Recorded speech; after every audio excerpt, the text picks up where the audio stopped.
Hey there, Knicks fans. It's your boy, Jonathan Macri, with you for another episode of the Knicks Film School Podcast. Coming at you a little after 11 a.m. on Sunday morning. We are recording live as we have been doing. I am here joined by my compatriot, Jeremy Cohen, who I'm going to get to in just a second. I just want to say for the record, things may be rough in Knicks land at the moment, but I'm very happy that this is not Detroit Lions Film School this morning, because my goodness, I just wouldn't want to be a part of that. And on that note, hi, Jeremy. How are you? Hey, John. Good. Yes, I was watching the game with 5 Detroit Lions fans last night. Oh, you weren't. I was. One of my closest friends. He's a Detroit fan. He had so many questions. Yeah, well, he had a couple buddies from Detroit in town, and their girlfriends were there too, and some other friends there too. And it was a rough game to watch. He just felt bad. When Jared Goff threw another interception, that's where you kind of felt like it's not great. And now my nightmare scenario as a Giants fan of the Commanders potentially facing the Eagles for the chance to play in the Super Bowl, not the most enjoyable, I got to be honest. Would you get more enjoyment out of the Eagles or Commanders making it to the Super Bowl and then losing there, as opposed to losing next week? I don't hate the Commanders. So okay. I don't know. At this point, as a Giants fan, I just hate watch because there's not much else I can really do. So there's something nice about the Eagles just not making it any further. And then that way I don't have to worry about this fear of would they win the Super Bowl. But yeah, them losing in the Super Bowl would also be nice. I also just don't know if I trust the Chiefs enough. They flirted with disaster enough, but they're also used to it. So yeah, it wouldn't surprise me. They're still the favorites. But yeah, last night was a brutal game for the Lions. I was at a dinner earlier this week, and we were talking about football, of which I do not watch nearly as much of it as I used to. But I was like, let me pull out a hot take. I think the Chiefs are going to lose to the Texans this weekend, and that did not come to fruition. I felt good about it for a hot second, though, when they had what should have been the tying touchdown before the missed extra point, but was not to be. Yeah, I don't know. This weekend was a reminder, or so far, I don't know what's going to happen, obviously, on football on Sunday. But that it could always get worse. It could always be worse. You could always feel worse about yourself as a person for making the choices that you do to invest like large swaths of your life into these things called sports teams and be repaid with just the feeling of what's the point? What am I doing? This is on me. I've made this poor choice. I've no one to blame but myself.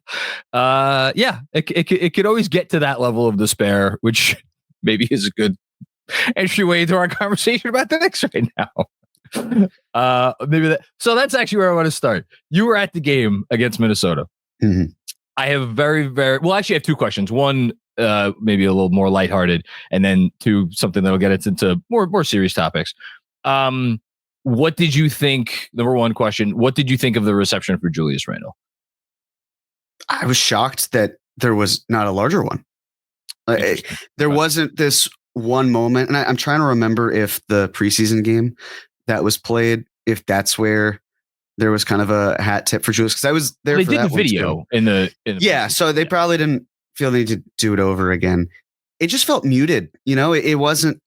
Julius did a really solid job of playing within the flow of the offense for Minnesota to such a degree that you would almost forget that he was even there from time to time. But it felt like just another game. It didn't really feel like there was any significant remembrance of Julius. The only moment I can really remember that impacted Julius was when he went to the free throw line and people started booing. And did they really? Yeah, but it wasn't booing because it was Julius Randle. They were booing because it was an opposing player.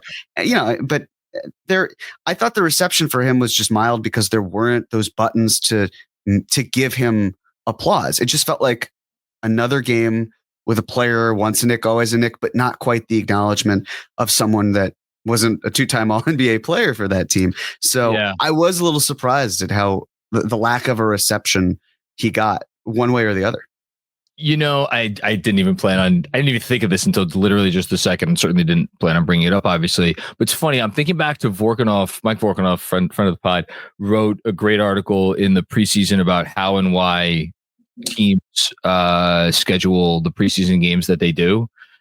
And I got a couple of complaints from folks who were like, bad job by the Knicks not doing a tribute video, because it's like they did the tribute video in the preseason, but this is a regular season game.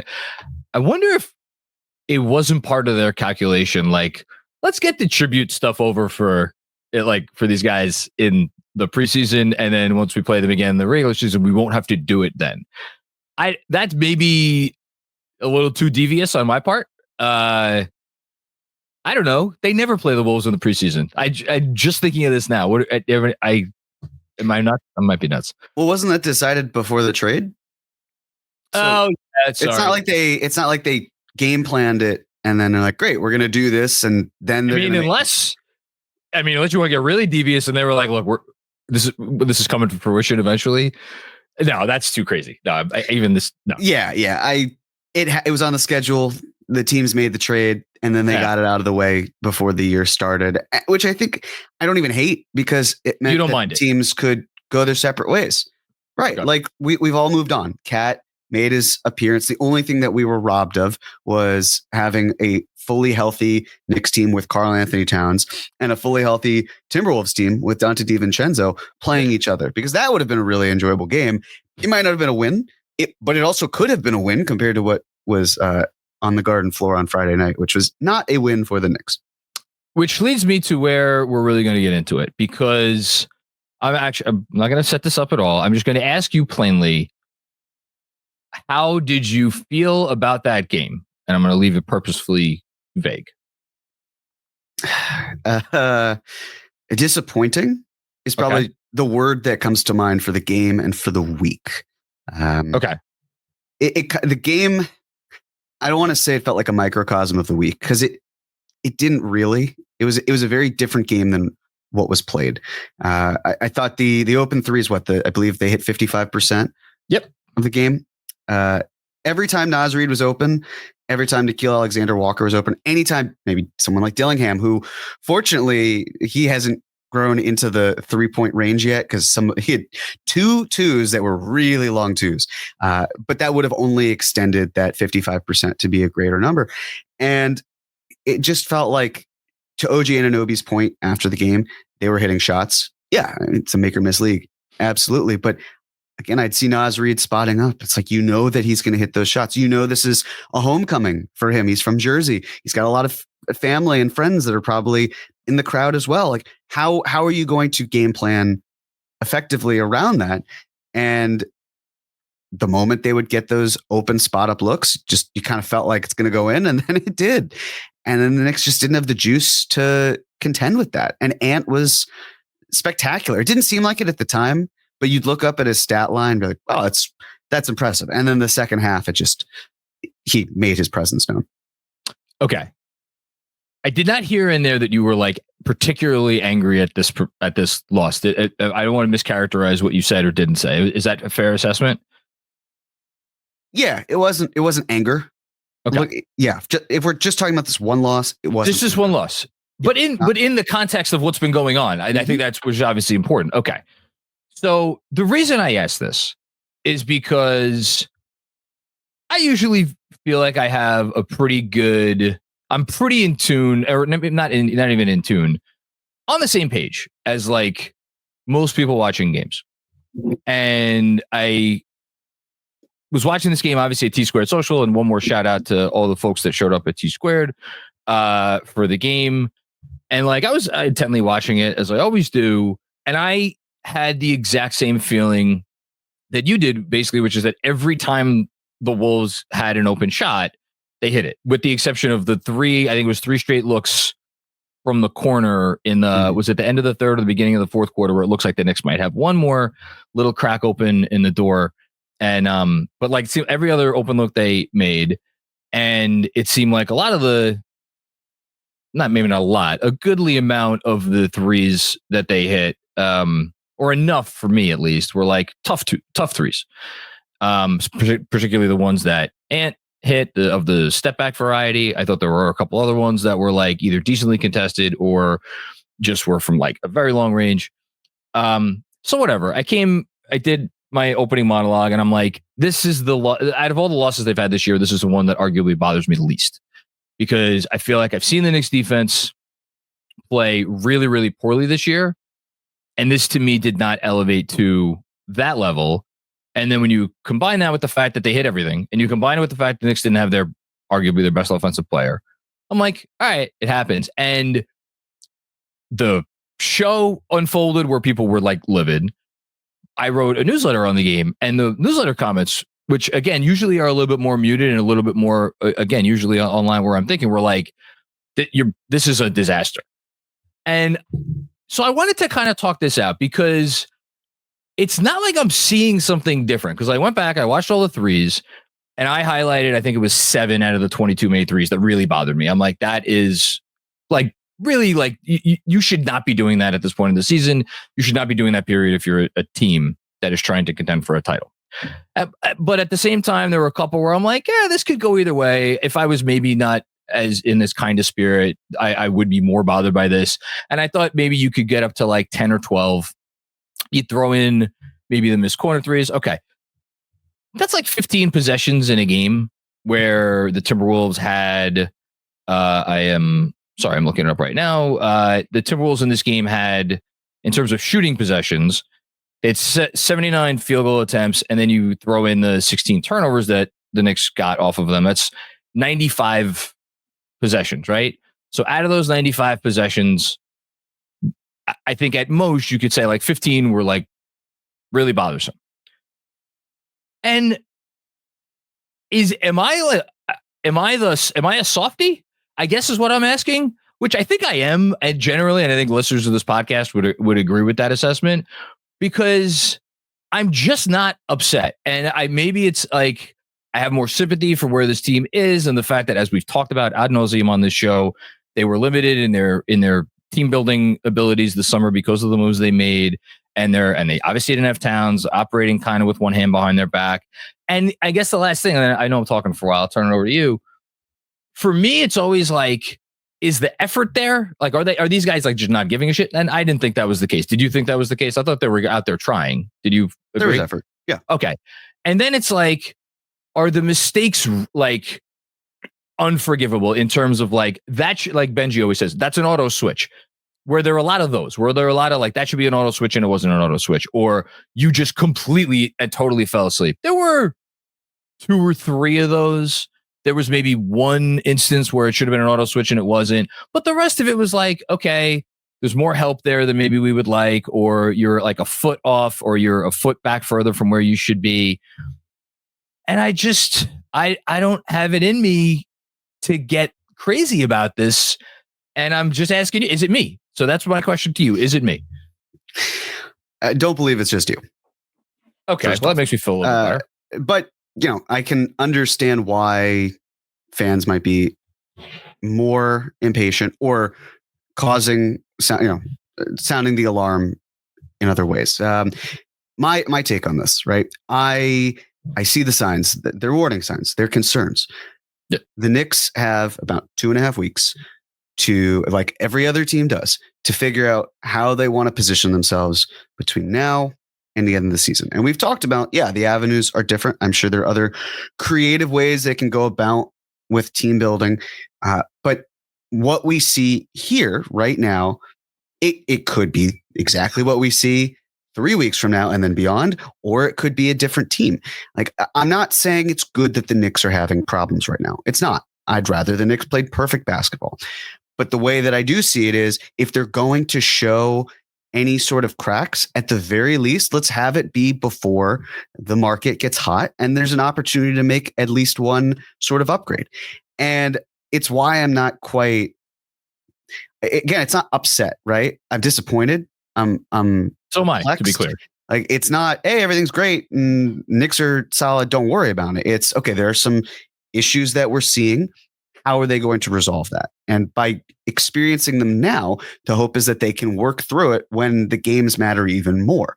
They still matter, but that they'll matter even more. And the other thing that I just want to kind of bring to attention it's very easy for us as Knicks fans to look at ourselves, and by ourselves, I mean the team, right? The Knicks. We follow the Knicks. We live and die with the Knicks. We eat, sleep, and breathe the Knicks. There are other teams that go through similar ruts that we might not focus on because they're not the Knicks. Like one example, John, the Celtics. If you look at their last 16 games, 8-8, right? Like they blew it against the Hawks. They were winning with, I believe, less than 20 seconds left. They've been sleepwalking. They've had some players playing under their level of talent. It's been a bit of a problem for them. The Cavs, if we look at since January 1st, because the Knicks have had a pretty abysmal defense. The Knicks have had the 24th worst defense since January 1st. And that's a small sample size, to be clear. The Cavs have had the 28th worst defense. Now, do I think that one of those games in the sample size being against the Thunder likely skews that? I absolutely do. 100%. Small sample size. Don't want to put too much on it. That could be a blip on the radar for them. But the point really being that you're going to find periods of time where your favorite team is not going to progress, but other teams are maybe experiencing it at the same time, or you're just not tracking when it does happen to them because it might not necessarily matter. And I look at the Knicks and I see them being 2.5 games behind the Celtics and the Celtics are still a vulnerable team. Anything can happen. You never really know. That being said, I believe that they're 2.5, maybe 3 games ahead of the 4th seed with the Bucks. So the margin for error, margin of error is not great, but it's there. You have it. So these games have the tiebreaker too over Milwaukee, if anybody cares about that. Exactly. So I'm not losing sleep over this team, but I don't feel like I'm at peace with how they're playing because there needs to be at least something to jumpstart what they're doing. It's just right now until it's February 6th at 3:01 p.m. Eastern. Like I'm just going to have my expectations kind of in reserve. So I want to get back to the larger part of the conversation in a second, but before I do, because that's twice you mentioned the trade deadline. I just want to ask you, as someone who quite literally knows the constraints that they are under and the assets that they are working with and the imperatives, both short and long term, better than anyone.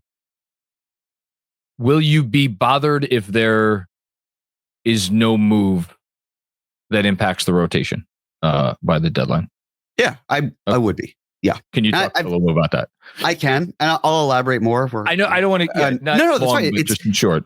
Yeah. There's going to be an episode of Cream coming up because the thing that and John, you can attest to this, like the 2 cap or no caps that we talked through, the majority of that was purely looking at the objective parts of what the Knicks like, what the salaries look like. I try my best where I can. Andrew's saying what Cream is, by the way. Okay, for those who don't know, cap rules. Cream is exactly what you think. It's right. Jeremy's Cream. I give the people the cream that they need. Cap rules everything around me. It's a live stream program where I go solo to talk about things, answer questions about the Knicks, whatever it might be. But I've tried to stay away from, hey, here's what I personally would want to do. I've peppered it in every now and then because I just want to put the emphasis on what's possible. But when I look at this team right now, what I see, if the playoffs started today, which fortunately they don't, but if they did, I see a team with 6 healthy players. 6 healthy players that I can rely on in the playoffs. So starting 5 and Deuce McBride. Yeah. Right. Like that's my. Is that not enough? That's not enough. To me, you need at least 7, preferably 8. After that, when you get to the 9, even 10 range, it's really just regular season depth that players you probably wouldn't want to plug in. But if you had to, you'd feel okay with it. That's just not where the Knicks are at. And the Knicks are in this balancing act where, yes, it is the financial constraints that they have, but also they've got win now talent and they've got talent that can help them over the years. So do they really want to go through and move Tyler Kolek to help them acquire a player that could maybe win them more games now? I'd rather not, personally. I'd rather not see that type of move, but also it's not about long-term as well. It's what maximizes your window. How do you increase that? But it's not just a 1 year thing either. The Knicks are in this for the foreseeable future. They don't need to go all in on 1 year. And the Knicks haven't gone all in. They it seems like it in this one moment, but there's still some other things they can do to at least add upgrades to be a more holistic team. But to get back to your question, I will be disappointed if the Knicks don't make any moves, even with their constraints, because they do need someone. Because what they have right now isn't getting them what they need. And the last thing, we've seen what it looks like when an impact player comes to New York mid-season and how that changes the trajectory of the team. Because all it takes, and I think we've all probably been there, when you're at your job, and basketball is very different than anything that we as people do, right? But when you're at your job and you're kind of coasting along, maybe you're doing good work, you get a message. What's that? I said, speak for yourself about doing good work. Hey, I'm at a startup. I have to work hard or else I we get Bernard here? Yes. He's for his own sake, no. But you're coasting at your job, you're doing what's right in front of you, and then you get a message and someone says, hey, just want to let you know, we've let go, or like we've done layoffs, right? And suddenly you're feeling like, wow, okay, I didn't realize that was happening. They're doing that? Oh crap, okay. And then you can kind of sink or swim from that point, right? You can either say, well, screw this. If they're firing people, I don't want any part of this. But then if you think about it the other way, it's okay, well, if that's what they're doing, maybe I got to kick it into higher gear a little bit more. And you just sort of need that move to really get people saying, this is serious. Okay. If we're trading away players, but of course you get someone else in the door. But if that's the way that we're going, it's time to lock in a little bit more. And that's what the Knicks have done the last couple of years. The only time they didn't do that was their worst season of the Leon Rose era, the 21-22 season, where they got Cam Reddish 3 weeks prior to the trade deadline, 4 weeks prior. And then the roster congestion created so much chaos that it led to fans, including us, just melting down. So a little different there. And you could argue, so I don't know, I'm sure we talked about this at the time, but in retrospect, you could argue that the front office may have looked at that situation and been like, yeah, this isn't the sort of year where we're going to make a trade to like meaningfully improve the team right now. Like we're going to try to shift the deck chairs around a little bit. But the other 3 years, you could, I mean, off the top of my head, I don't think there's another team that has made 3 impactful. And if you want to go 4 with the Grimes trade for Bogey and Burks, but we don't even need to. How many teams have made impactful moves at pre-deadline in 3 of the last 4 years in the NBA? I don't think there's. I doubt that there's maybe there's one more I'm not thinking of. But also, it's concerning me that I got an email from Andrew beforehand talking about layoffs. I guess, shit, man, I hope this episode does well. Nothing's guaranteed, Jeremy. Let me tell you. Next week, it's just me going, hey there, Knicks fans. How you doing? It's going to be you and my daughter with the dog, which would probably do better ratings.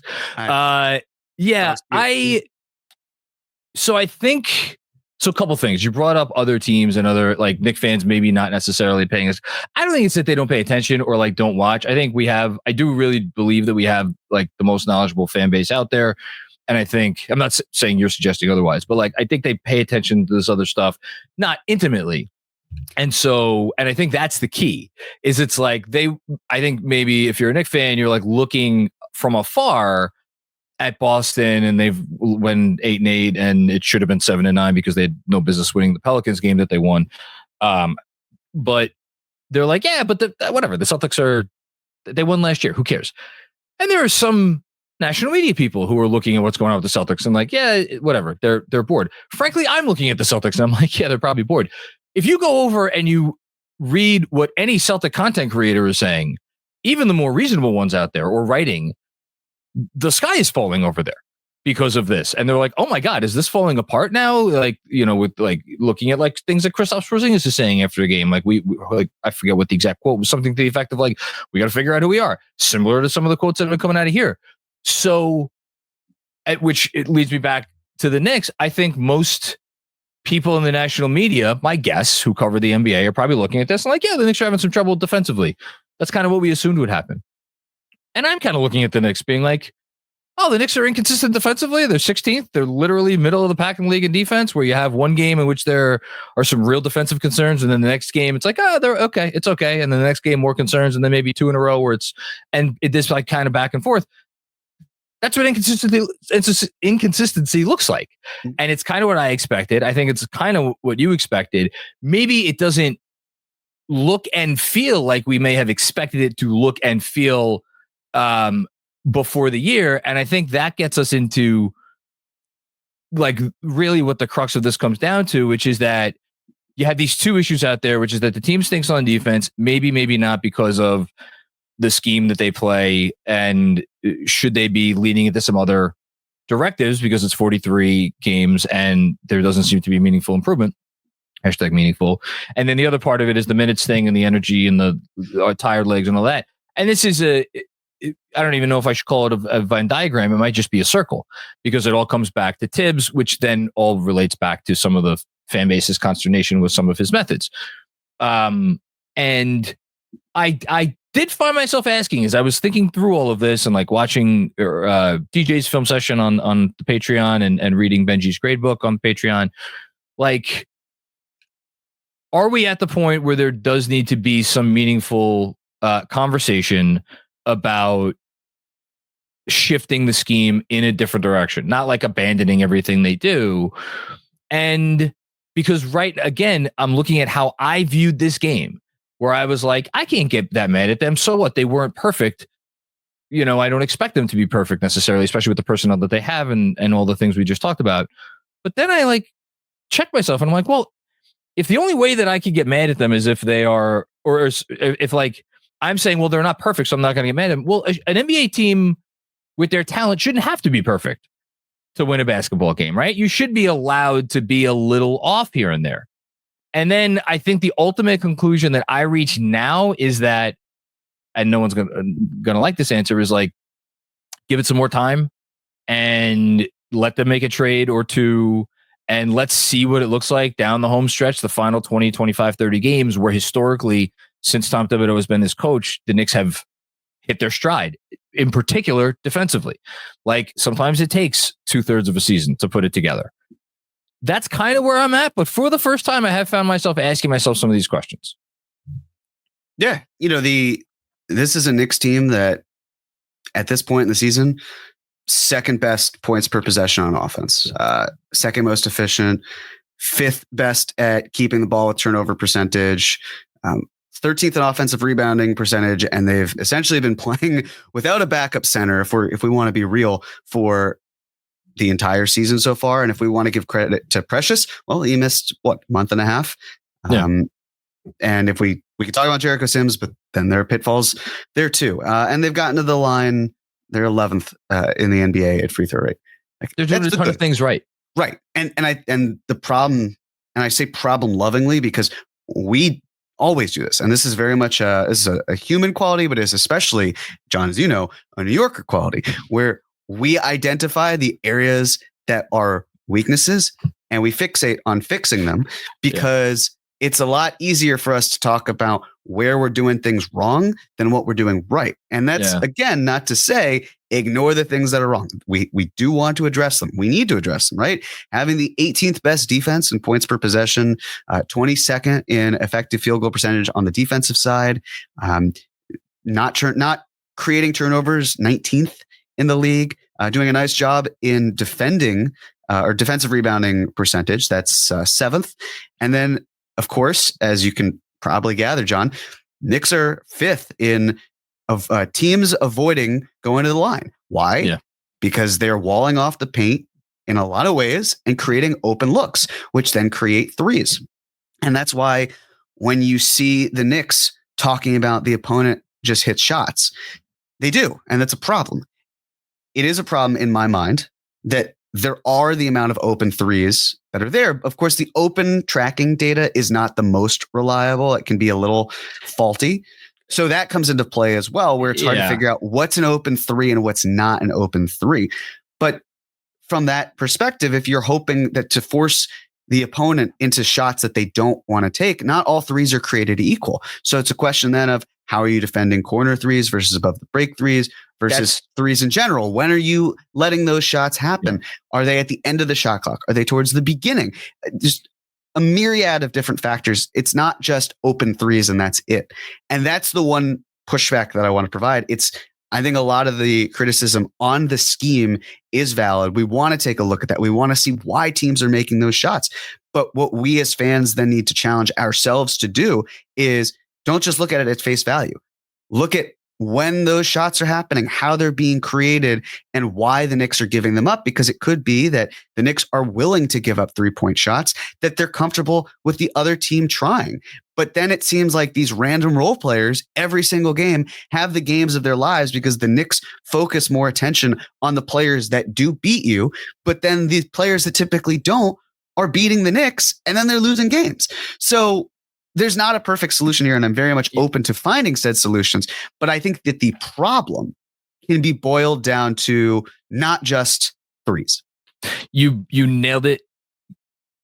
Absolutely nailed it, because we've seen teams that come in to NBA seasons with aspirations, maybe not title aspirations, but with aspirations maybe of like home court or something, and then have defensive performances that have them where you say about the team, and I obviously many people have used this term before, but like they take nothing away. They don't take the rim away. They don't take the three away, and they're probably putting them on the line too much as well. And those are the teams that you see in the mid 20s to the low 20s in defensive rating ranking. And I think for all the people out there who look at the Knicks defense, you cited 18th, which is from Cleaning the Glass. I cited 16th from NBA stats. They're in a range where it's like the low, like basically the mid-teens, and that's where they've kind of settled into. There's some other teams around there as well that have similar defensive rating. People say, "Oh, well, that's fool's gold. That's not real." No, it's not. That it's fool's gold. It's not that it's not real. It's just that I think people are not paying attention to what you just said, which is that they are taking stuff away. Like all these compromises that they're making that lead to these open threes, they're making those compromises because they don't want to give up some certain things, i.e. shots close to the basket. And as you said, they're also not putting teams on the line.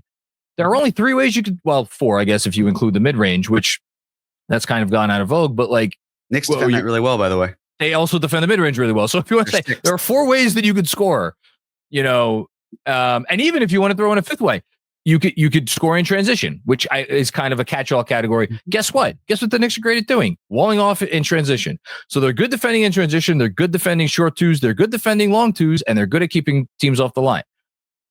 I get the comeback. Well, it's a 3-point shooting league. None of that shit matters because they're giving up so many threes. Okay, you're right. If you give up too many threes and the threes are quality looks, it does kind of, swallow everything else. But that's where I kind of go back to what I said, which is like maybe naively, because I'm looking at these plays and it's like, oh, it's someone being like a step to the left or a step to the right, or their head is turned one way and it should be turned another. Like these are, I know we keep saying it, and it's frustrating to say it after 43 games, but these are correctable mistakes. Like these are not fundamental flaws. And I am still of the belief that this stuff can get better, and maybe a trade to help lessen the load on these guys. Maybe it helps make it better. That's where I'm at, for better or worse. And yeah, I'm happy you helped me get there, Jeremy, because I don't think I was here half an hour ago. No, and again, I do believe that there should be criticism for the scheme and how it's of course. Yourself. But I think another example here is, okay, well, the team that we most recently, if we want to review the week as a whole, the Pistons game was sloppy, but that, if memory serves, that was second game of a back-to-back.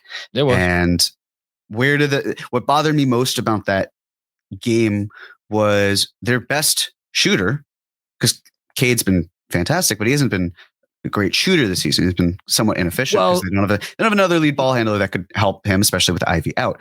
Yeah, but he has been a good shooter this season. In fairness, relatively speaking, he definitely has. Right, yeah. He's still efficiency wise, he's still lagging behind last I saw. But either way, who has been so good for them this whole year? Malik Beasley. Malik Beasley. Not finding ways to lock into Malik Beasley. It's egregious. terrible. Even though it was the second night or they played 2 games in 28 hours. But not being able to track him as a player, huge mistake.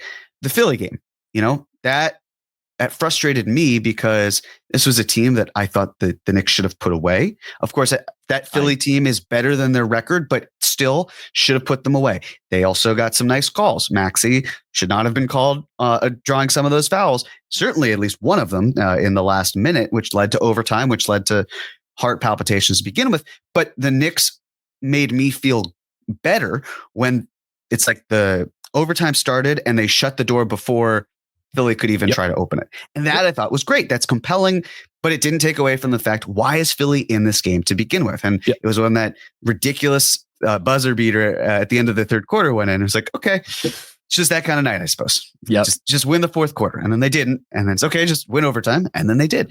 And then you get to the Minnesota game. And the thing that I just want fans to keep in mind when it comes to Minnesota, like, yes, from a scheme perspective, the Knicks, not great at creating those open looks for Minnesota to take advantage of.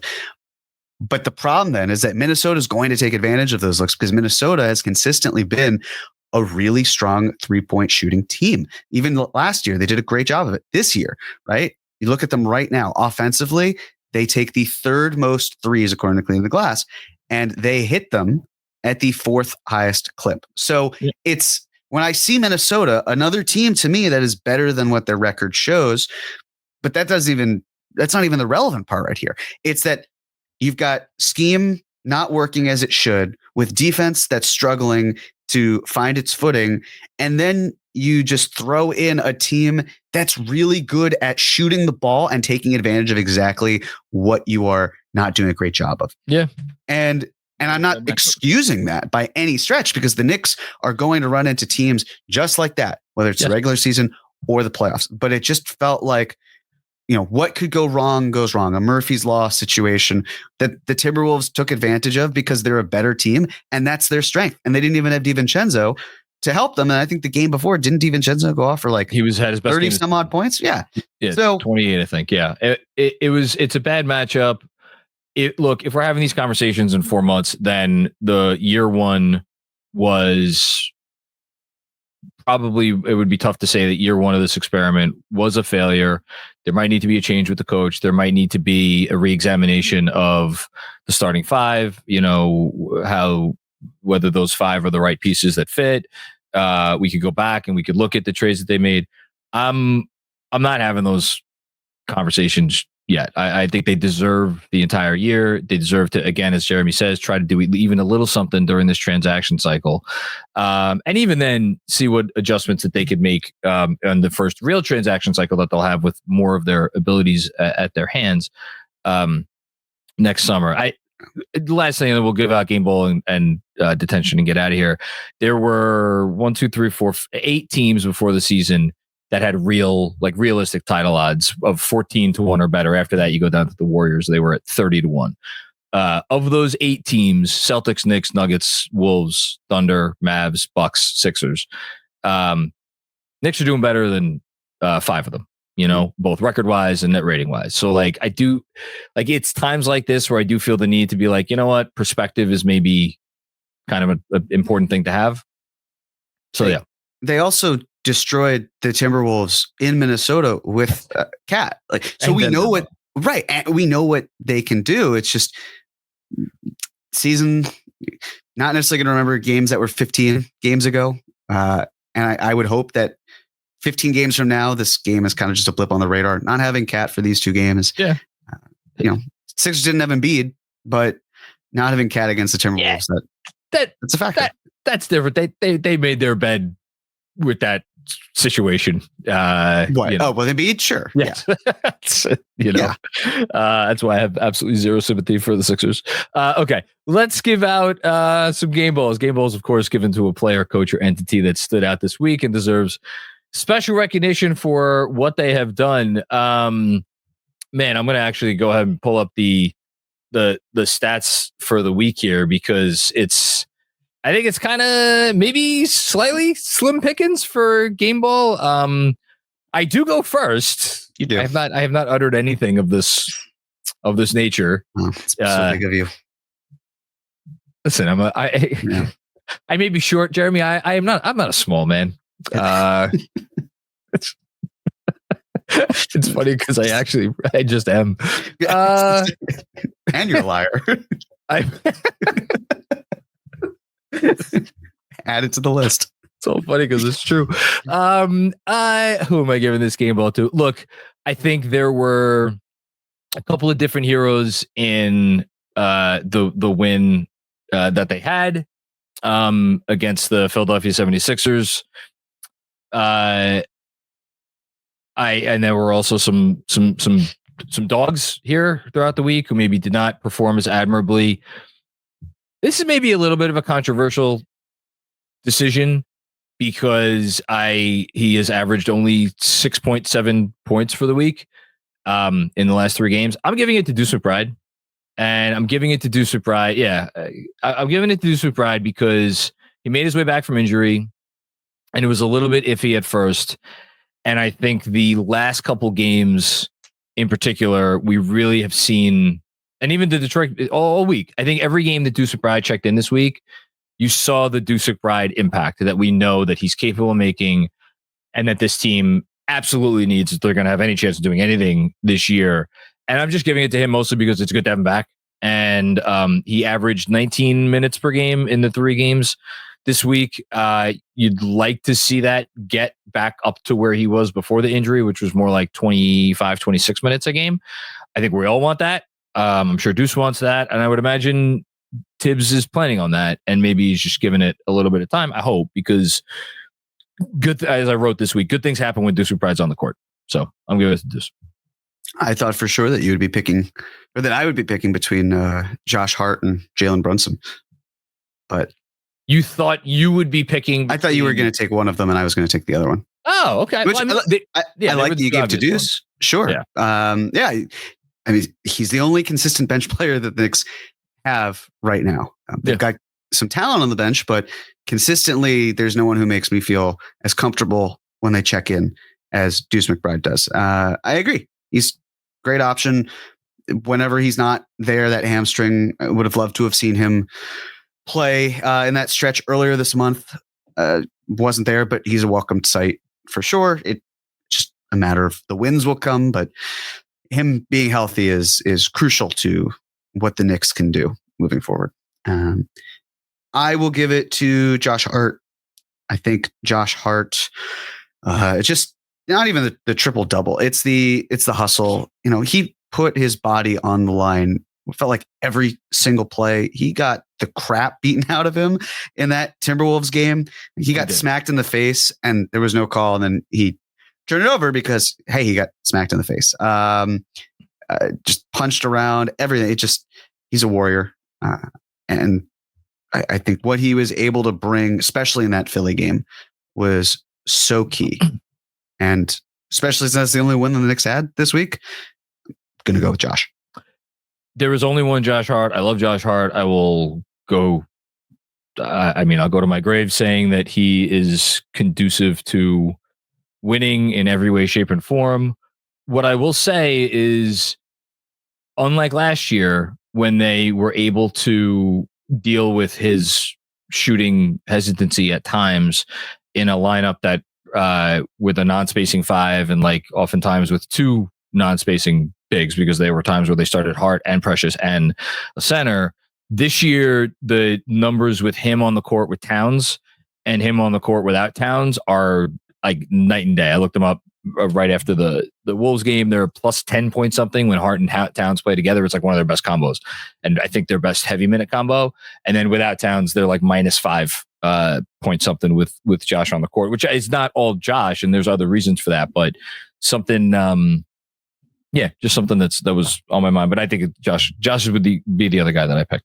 Okay, detention given to a player who or coach or entity that deserves to sit down for a while and think about what they did wrong. Jeremy, this is you.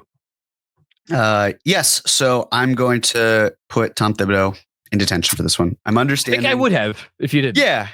I'm understanding of other factors for why it's not just him, but I will put him in detention. The thing is, though, John, I'm not afraid to ask for help on certain factors here. I'd love to call up a friend here if possible. Oh, hey, Andrew, how are you? I'm good, Jeremy. How are you? I'm good. I'm glad you could join us for this. Just saying to Jon about how I'd put THIBS in detention. What a coincidence. So would I if I had a detention domination. So would I. Wow. We're 3 for 3. Prove it. So would I. So would you like to go first? What's your first reason to put THIBS in detention? Sure. Here's the thing. I like what THIBS does generally. I find that the almost hockey-like rotations, that's a little bit of a problem for me. There were times, and I know that it actually had some winning moments in the second quarter, largely because of Cameron Payne. But on the whole, don't love how so many times the best two players on the Knicks are not on the floor. I personally would love it if there were moments where one of Jalen Brunson and Karl-Anthony Towns were consistently there. Of course, this was a couple games where that couldn't happen because Cat wasn't playing. But, having Precious and Sims together, even when you're short on time, things like that, just how the minutes have been allocated specifically with players, not even the general allocation. That's something that I don't love that THIBS does. So I think that was a bit of a problem for me. Awesome. So that's on THIBS. You mentioned the Precious Sims minutes. We got some Precious Sims Hart minutes. And if Cam Payne doesn't have the heater of all heaters in the second quarter, it would have been maybe the sorriest lineup I've seen all season. Look, I'm in favor of Josh Hart starting. I've been on that camp all year, but I do want to see the Deuce plus the starters lineup, which has been 65 possessions that I've been allowed to see it this year. So for someone who's bold enough to try some Sims, Precious, Josh Hart minutes this season, I'd love for him to just throw that shit out. So for the lack of creativity in those types of lineups, when I've seen him just try shit, like I've seen Anunoby plus the bench lineups this year. That's on THIBS. Do you have anything else? Another one, Jeremy. Yeah, again, we talked about. I don't get to go. No, this is not. You get detention later. This isn't your turn. Yeah. But if I have something to say about THIBS, then you can say later. When it's your turn, you can do it. Okay, later. sure. Remember, Jeremy, your turn. You won, so this is not your turn. We talked about it certainly on this very episode, but the ability to not perhaps pay more mindful attention to Nickeil Alexander-Walker or Naz Reid or even Mike Conley, just kind of creating those looks for them for a team that's already going to beat you and not finding ways to defend a little bit better on the perimeter. That's something that I felt could have been better executed by the players, of course, but it's part of the scheme built in with THIBS. Yeah, I agree with that. Also, Jon, I'll actually throw you a bone here because you kind of mentioned it, stealing my thunder a bit. So Deuce McBride came back from injury last Friday, and he's had some moments where he's played, like ramping back up. Again, they don't practice. By the way, they look like a team that doesn't practice sometimes. Hasn't played a full allotment of minutes, but Wednesday was begging for him against the Sixers for him to probably close that game, but you had to get Precious Achiuwa in the game. Yabusele was the Sixers center, so this was begging for us to experiment with OG at the 5 in an all-small lineup. How about Rudy Gobert camping in the paint for an entire game? I don't know what playoff teams have done in the past, like go small and force him to guard the perimeter. Instead, we got Precious Achiuwa off the dribble and Jericho Sims off the dribble and 19 minutes of Deuce McBride on Friday night. So that's on THIBS. If you want to throw every bad thing that they do on the coach, I think the coach was probably madder than every Knicks fan combined when Precious Achiuwa and Jericho Sims did their, Hakeem Olajuwon impersonations in the first half of that game.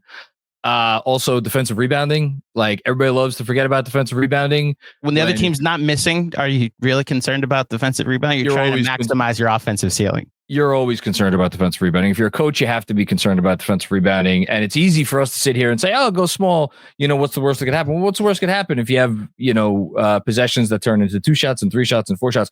My issue with it is much simpler than anything you guys just brought up. It's still not his turn, Jeremy. What is he doing? I don't understand. Jeremy, do you have anything else? Short, small, lying, and silencing. Please go on. You still haven't gotten to the thing that I'm going to say, but yeah, sure. Go ahead, Jeremy. Do you have anything else you want to put on THIBS? I do. Yes. At some point this year, the MTA is hiking up the fare to $3, and I just as a man of power, as a white man of power in the state of New York, the ability to not use his privilege to help the betterment of all people in New York City. It's shameful. I'm really perturbed by it, John. Yep. Andrew, do you have anything? I got it. I got another one. So, Yeah. It came out on Thursday that the New York Mets will not be pursuing Pete Alonso. They gave their last offer to him, and they will be moving on to Plan B. I can't help but think that that's on THIBS too, in some way. So that's on THIBS. Also, the Dodgers just signed both Roki Sasaki, the Japanese phenom, and now Tanner Scott, the closer of the offseason. That's on THIBS. Do you have anything else you want to add? I was just going to say about Roki Sasaki and Tanner Scott, because Sasaki ruled out New York earlier on in the process. I had heard, I don't want to be the sources guy, but I had heard that a big reason for him not wanting to come to New York was Tibbs's style. It just it's too abrasive for those players, and so now, Andrew, as baseball fans, we're losing out on talent because of Tom Thibodeau. And when does it end? By the way, speaking of ending, TikTok went offline yesterday. That's a good thing towards social media. That's absolutely the reason that this happened. So that's absolutely on THIBS. He should wear that like a badge of honor. Anything else? No, John, your turn. Do you have anything? Anybody else? Well, now my concern seems slight when you put it up against all of New York baseball and America's favorite social media app. But I agree with Benji and DJ. If you're going to go out and get Mikal Bridges and have Mikal Bridges on your team, you did not need to be doubling as hard as they were with OG Anunoby when Julius Randle had the ball in the post. That's number one. And number two, I would never want to see Precious Achiuwa in drop coverage ever again. Those would be my two. That's it. Everything else could go on the players, but I don't disagree with anything you guys said. I think we successfully did that intervention, we did. Jeremy. Okay. Yes, thank you. Okay. You guys get to continue with your program. I'm going to put myself back. We don't even have any program left. Oh, I have to give detention? No, you just gave it to Tom Thibodeau, unless you fine. Want to go away from that. Tibbs gets the double detention. That's fine. Predictions. I won. I felt bad going. We didn't video our predictions last week, but as soon as you went 2-1, I'm like, well, if they go 3-0, I'm going to be thrilled. So I might as well get something out of it if they don't go 3-0 or 2-1. And I did. I got a win, which means I pick first. We have 3 games this week. Monday, MLK Day, 3 p.m. start time against the Hawks, followed by Tuesday. So it is a back-to-back. Second game is against Brooklyn Nets in Brooklyn. That's a TNT game, apparently. Although I think they may have. Did they switch that game off TNT? I don't know. Maybe double check that. And then Saturday is against the Kings. I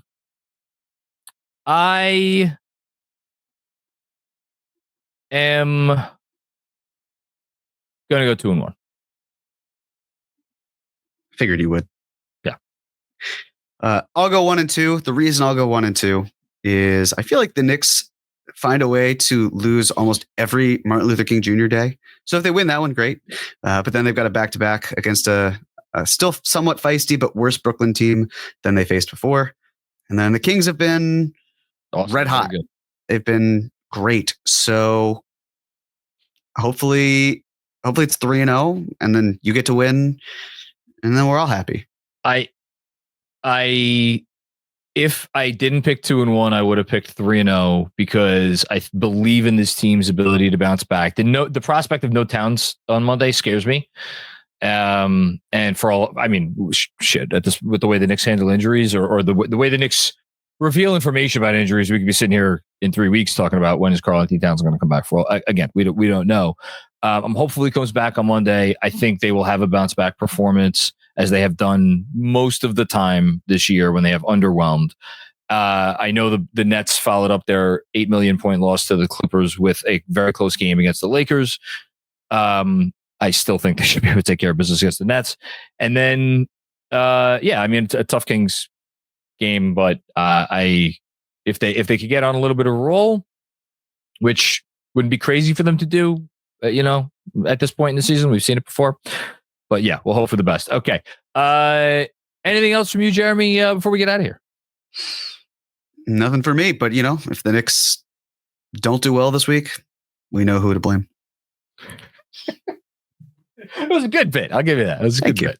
Thank you. As far as bits, Andrew's idea, but that's the other thing. It's we're just talking about me saying this week, which has what's he talking about a bit, Jeremy? I don't know. You gave it attention and I helped. That's all. As is the case for most of the time. I don't know what I'm talking about. Okay, Andrew, did we forget anything? Just some announcements. Obviously, we'll have a post game earlier in the evening on Monday. So check out our Knicks Film School, the post game show with Jon on Monday after the Hawks game. I will have a pregame pod that's not live but dropping at midnight on the YouTube channel and of course on the podcast feed with legendary Hawks broadcast voice Steve Holman, their radio voice for decades. So that'll drop at midnight. Jeremy is doing an episode of Cap Rules Everything Around Me Cream on Wednesday at 6 p.m. Eastern. So whether you're on the West Coast and about to enter your commute or on the East Coast and just looking for something to do before any of the Wednesday night games start, join us. He'll answer all your questions. We'll be live at 6 o'clock on the YouTube channel. So join us then. We greatly appreciate it. And then the next big watch party is our 1-year anniversary watch party against the Lakers on February 1st. So we want to have a full rollout there, have a huge attendance there as well. It's going to be giveaways. Very cool. Plenty of giveaways, which you'll hear about more on the show this week. Yeah. But so mark your calendars. February 1st against the Lakers is the next Knicks Film School watch party at T-Squared Social. And correct me if I'm wrong, I will not be doing the post game that night. Right. So you should go to the watch party to be with Jon at the watch party because that's the only place you'll see him.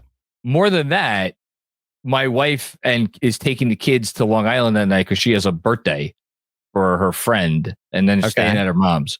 So, oh no. I might be out for a while that Saturday night. Okay, so stay out late with Jon, win or lose on Saturday, February 1st. I do have to get home to the dog though, because the dog's going to have to go in the cage at like 7 o'clock when I leave. How is dog dad life going? I love the dog. It's just when you add the dog to the other obligations of a grown man, which again, I feel silly saying it at this point. Neither of you two would know anything about. It can be a lot. I don't. No kids, no dog. I have no idea what having obligations is, Jeremy. Not a grown man. No, it's just you'll get there one day. It's fine though. It's fine. The reason I don't know what this is like, that's on Tibbs. Who also doesn't know. He has no dog and no kids. So how can he ever relate to someone with obligations or Andrew, responsibilities? Come on. Tibbs has 14 dogs right now. That is very true. And but the Knicks can't give him any help. They have an open roster spot? Oh, yeah, they do. Yeah, if Tibbs had a dog and it's like, you're going to go for a walk and it's just walking the entire island of Manhattan every day. I'm telling you, a dog would drive Tom Thibodeau a puppy would drive him crazy. Would drive him absolutely crazy. I think it would. He just loves senior dogs. That's all he wants. Because he knows... You get if Tibbs had a dog, it's absolutely named Taj. Oh my gosh, is that thing named Taj? No, his dog would be named like Fido or something, some generic dog name. No, I think we were right. It would be Taj. You think it would be Taj? Just so he has a Taj around him at all times, and he would always ask it to do anything he asks. After he is eventually put out to pasture, and I sell my soul to get him on this podcast, I will ask. That would be the first question. If you had a dog, what would the dog's name be? How are you going to talk to him with a Ouija board? You just said after he dies. Yeah, you put him out to pasture. Jesus, so that means dead. By you know what? You two, I can't deal with you two. That's how they're getting out of the contract. They're executing. I'm just going to say this now. If this is even a 1% possibility that after Tibbs gets let go or they move on, he ends up on this show, knowing what that would mean as a producer. If that's the case, fire Tibbs, because I'm not rooting for that opportunity. I mean, he's not going to coach for the rest of his life. So according to you, that's not going to be very long. So I mean, people don't really know this, but Andrew knows this very well. I don't ever pull any strings to try to get people on the show. I'm like, if people want to come on, they'll come on. I would do everything in my uncover every rock, ask every person I know who might know him, and might try to convince him to come on. I would do everything. But that's contingent upon him not being the Knicks head coach anymore. Because he can't come. He's not there to let him come on the podcast now. But answer the question: is that contingent on him not being the Knicks? Okay. But so then I'm now rooting for Tom Thibodeau to not be the Knicks head coach anymore. No, Tom Thibodeau's livelihood and legacy is far more important to me than the show's ratings. Sorry. My livelihood and my legacy is more important than that, though. So as far as I'm concerned. Oh, man, this has got off the rails. You started it, though, in fairness. All I said, I was asked to come help give a detention away. I helped my good friend Jeremy Cohen. That's all.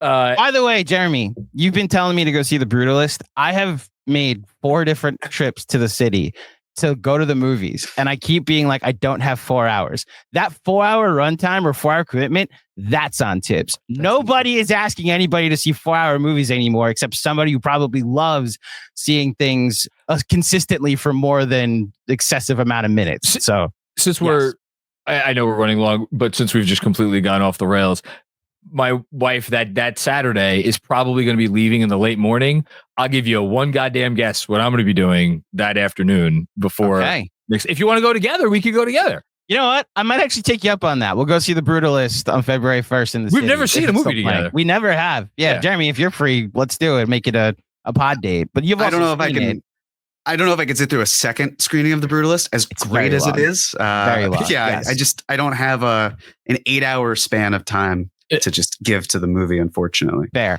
Can I give a quick plug? Yes. Having nothing to do with the show or any of our sponsors. I sat down last night and I watched, I guess I binged the first 3 episodes of The Pit on HBO Max, the Noah Wyle hospital show. One of the most enjoyable television watching experiences I've had in years. Awesome stuff. Can I give a plug that might have something to do with the show? Sure. Severance season 2 came back, and it came back with a bang. Shout out Ben Stiller, who's been doing a ton of press. We would love to have him on this show to do a ton of press and talk about the Knicks as well. I loved season 1 of Severance. I think all 3 of us have seen season 1 of Severance. Yes. We would love to talk to you about season 2, Ben Stiller. So everybody, tweet at Ben Stiller and tell him to go on the Knicks Film School podcast. Again, this is just proof that there are guests out there that if I did even a little bit, maybe I could get that guest. Which is even more to the reason. I've tried, and I'm now at the point of begging on the podcast live. Please come on the show, Ben Stiller. I've done my part, and now we're at Ben Stiller. Please come on the pod so we can talk about your show, which is awesome. Yeah, cool Grand Central Station thing for Ben Stiller too. Mm-hmm. But Severance isn't our plug. It's the new Succession. And yet, I would still like to plug it if it means come on the podcast, Ben Stiller, and talk about your show. He is above these petty, or shallow attempts to curry favor. If he wants to come talk Knicks, he's going to talk Knicks. I tried, Jeremy. I did try. Did try. All right, that's it for us. We've wasted enough of your time. We'll be back with more fun and games before you know it. Until then, take care. Have a good week, and talk to you soon. Peace out. Steve Cohen just tweeted out, MLB instituted a Cohen tax when I signed a 37-year-old Max Scherzer. But the Dodgers are doing is great for baseball. Anything for Shohei. Please have faith in our team, Mets fans. Him needing to clarify that he's not spending enough money as the Dodgers, that's on THIBS too.